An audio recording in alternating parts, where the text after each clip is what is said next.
E, hakikisha katika maisha yako ukitaka kuweka ushindi wa kweli kwenye maisha yako, unajenga tabia ya kuwa na amani na furaha. Hakikisha unajenga tabia ya kuhakikisha unakuwa salama. Unavyosema tabia ya kuwa na furaha, haswa hiyo ndio muhimu sana kuizungumzia, kwa sababu Biblia inasema furaha ya Bwana ni nguvu zetu. Kwa hiyo kimsingi naweza kusema jenga tabia ya kuwa na furaha kwa msaada wa Roho Mtakatifu, kwa sababu najua furaha ni sehemu ya tunda Roho Mtakatifu. Kwa hiyo tunaweza kusema ili uwe na furaha unahitaji pia kujua Roho Mtakatifu atakupa furaha. Hakupi furaha yeye, bali ni furaha ya Bwana inakuwa ndani yako, lakini unajenga tabia ya kuwa na furaha kwa kuzamilia kutaka kuwa na furaha kwa msaada wa Roho Mtakatifu. Chochote tunachokitaka kwenye ulimwengu ni wewe unaamua, unafanya maamuzi kwamba unakihitaji, na kisha Mungu anakufanikisha kukipata. Biblia inasema maandalio ya moyo ni ya mwanadamu, lakini jawabu la ulimi kutoka kwa Bwana. Kile utakachozamilia kutokea ndani yako katika dhamiri safi, Roho Mtakatifu anakusaidia ili ukipate. Haleluya. Tukisoma kile kitabu cha Yohana Mtakatifu ile sura ya 14 ukianzia mstari wa 26, binasema lakini huyo msaidizi, huyo Roho Mtakatifu ambaye Baba anampeleka kwa jina langu, atawafundisha yote na kuwakumbusha yote niliyowaambia. Afu baada hapo anasema atawakumbusha yote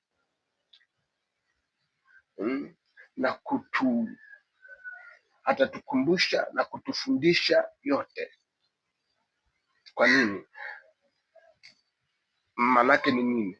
Atakapotukumbusha katika yote na kutufundisha katika yote, basi tutakamilisha yote kwa msaada wa Roho Mtakatifu, na tutakuwa na furaha ya Bwana, ambao mahali pengine Biblia inasema furaha ya Bwana ni nguvu zetu. Kwa uwepo wa furaha ya Bwana kwenye maisha yetu ni hakikisho la uwepo wa Mungu na nguvu za Mungu kwa upande wetu. Kwa tuseme ni hakikisho la kwamba tuko salama. Kwa maana yake ni nini? Naweza kusema kwamba kujenga tabia ya kuwa na furaha, mbinu mojawapo naweza kuijenga ni kwa kumpa nafasi Roho Mtakatifu akukumbushe na akusaidie yote. Manake mkabidhi Mungu maisha yako yote, mpe nafasi kwenye maisha yako Mungu katika kwa msaada wa Roho Mtakatifu akukumbushe na akusaidie katika yote. Bwana Yesu asifiwe. Akukumbushe na akusaidie katika yote. Manake mpe yeye nafasi ya kwanza kwenye kila kitu. Usijaribu kwenda kwa akili zako, kwa nguvu zako. Sisemi usitumie akili, lakini akili zako zitumike chini ya msaada wa Roho Mtakatifu kwenye kufanikisha. Ndio maana nasema hivi, atakukumbusha katika yote na atakusaidia katika yote.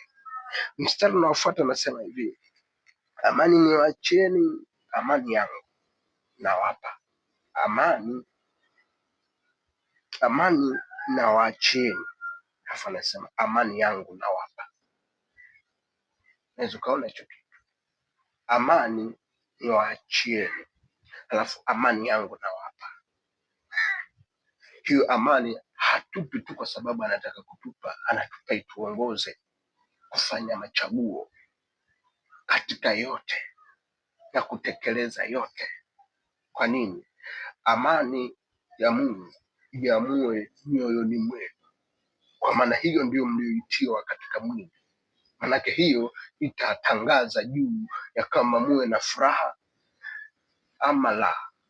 Kama utaona katikati ya kutaka kufanya maamuzi ghafla ndani yako hakuna amani, hakuna furaha, hakuna amani hiyo aliyotuachia, hakuna furaha yake, kuna kufadhaika, kuna huzuni. Maanake kwa msaada wa Roho Mtakatifu, hiyo ni indicator kwamba no, siko katika aina hiyo ya maamuzi, siko katika aina hiyo ya utekelezaji wanachotaka kutekeleza. Maanake Mungu anajaribu kusema rudi kwangu, nikuonyeshe ni kwa namna gani utekeleze, au ni kwa njia gani ufanye, ama sio saa hizi, ni baadaye. Bwana Yesu asifiwe, haleluya. Ndio maana ukiendelea anasema kwamba amani ambayo anatupa sisi si kama ulimwengu unavyotoa. Hapo anasema msifadhaike mioyoni mwenu, wala msifanye woga. Haleluya. Kwa anahimiza kwamba tuwe na ujasiri na tuwe na ujasiri katika kutekeleza yote. Bwana Yesu asifiwe. Ambayo na kumbuka kwamba Mungu anavyokuongoza na kukusaidia yote katika Roho Mtakatifu, hakuongozi kwenye kila unachotaka, anakuongoza kwenye vile anavyotaka. Haui na furaha yako kwa sababu hiyo furaha hiyo ya kwako. Sio kana kwamba Mungu anaamua kututia katika utumwa fulani ambao hauna faida. No. Anatuongoza katika yale ambayo anajua tutakuwa na manufaa kwa uwepo wetu ulimwenguni, na atakuwa na manufaa kwa uwepo wetu hapa ulimwenguni. Kwa maana katika ulimwengu si kila kitu ambacho tuna matumizi nacho, na si kila kitu ambacho tunakihitaji, bali kuna vile ambavyo tunavihitaji ambavyo tutakuwa na matumizi navyo. Kwa sababu nishawahi kumsikia mtu mmoja alisema, kila kitu ambacho umetoka nacho dukani, hata kama ni cha thamani kiasi gani, unaenda nacho nyumbani, ni tayari kiko katika hali ya kuoza, kwa sababu si siku nyingi kitachakaa. Tutakiona katika dampo yako umetupa, kwamba kitakuwa na muda wa kuharibika. Ama sivyo, kesho unaweza ukakiona kilicho bora kuliko kile, ukakinunua kile kikapoteza thamani. Kwa shida si vitu au nini tunakihitaji, ila ni nini ni bora zaidi kwako, ambacho utakuwa unahitaji nacho nao wa kudumu, ambao utakuwa unajibu aina ya uhitaji ulionao kwenye maisha yako. Bwana Yesu asifiwe. Na hakika Mungu anajua ni kipi kinachotufaa zaidi kwenye maisha yetu. Kwa maana kuna vitu tunavyohitaji sana vinafanyika sehemu ya hatari ya maisha yetu, hatari ya afya zetu, lakini Mungu katika Roho Mtakatifu anatusaidia tupate vile ambavyo cha kwanza vitakuwa na usalama kwetu, havitakuwa na hatari, na ndani yake vinakuwa na hakikisho letu la kama vyombo vyake tuweze kuwa na muda wa yeye kututumia vya kutosha tukiwa hapo ulimwenguni. Bwana Yesu asifiwe. Nasema hivi, msifadhaike mioyoni mwenu, wala msifanye woga. Kwa nini? Kwa sababu yeye yuko pamoja na sisi, na anahakikisha tunavyovitaka tunavipata kwa wakati. Haleluya. Bwana Yesu asifiwe. Na anachokihitaji ndani yetu ni nidhamu ya sisi kumpatia nafasi, kumpatia muda wetu, kujitoa kwake. Kwa nini? Kwa sababu yeye ni yeye anayejishughulisha na mambo yetu. Kwa maana ukisoma kile kitabu cha Wafilipi 4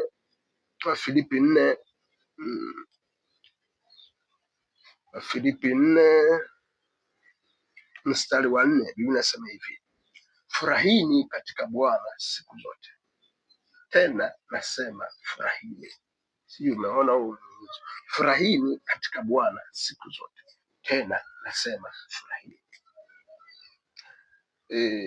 Utagundua ni kana kwamba Mungu, ukisoma hii sentence kwenye mstari, unafikiri Mungu hajali kuhusu hali ambazo zinatunyima furaha hivi, au kwamba hazioni. Hapana. Kwa nini ameweka mhimizo? Ndio maana nasema jenga tabia ya kuwa na furaha. Kwa nini lenga sana furaha? Kwa sababu anavyosema furahini katika Bwana siku zote. Manake hauna cha kujitetea.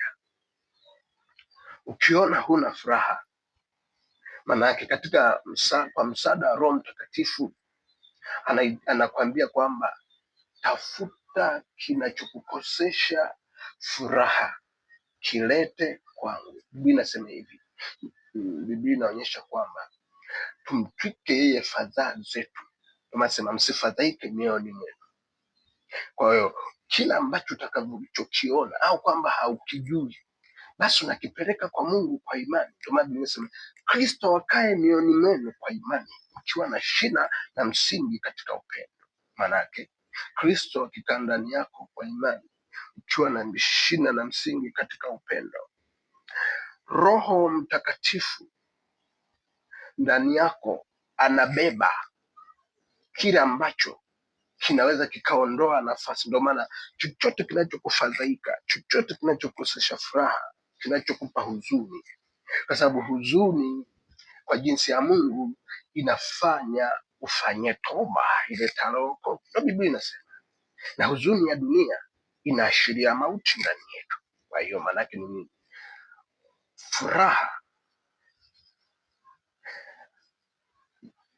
Furaha au huzuni, ni wewe unachagua ipi itawale ndani yako kwa muda wa kutosha na muda wa daima. Lakini Roho Mtakatifu katika msaada wake, himizo lake, anakwambia tafuta kuwa na amani, tafuta kuwa na amani, tafuta kuwa na furaha, kwa sababu ndani ya furaha inakudirect katika yaliyo ya Mungu. Ndio nasema furahini katika Bwana. Zingatia hilo.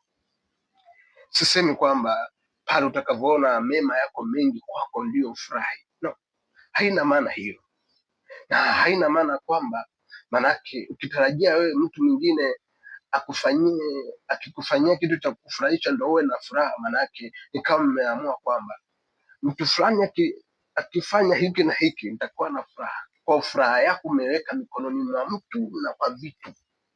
Kwa hivyo vitu visipokuwepo, furaha inakata. Sasa hii sio furaha hiyo naizungumzia. Kama watu wanaokuzunguka hawakufanyi wewe na furaha, unawanungunikia na walalamikia, no.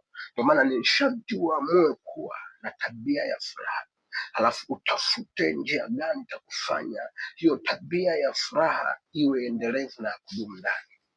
Ni hapo ndipo navyomhitaji Mungu katika Roho Mtakatifu akusaidie ili tabia ya furaha iwe endelevu.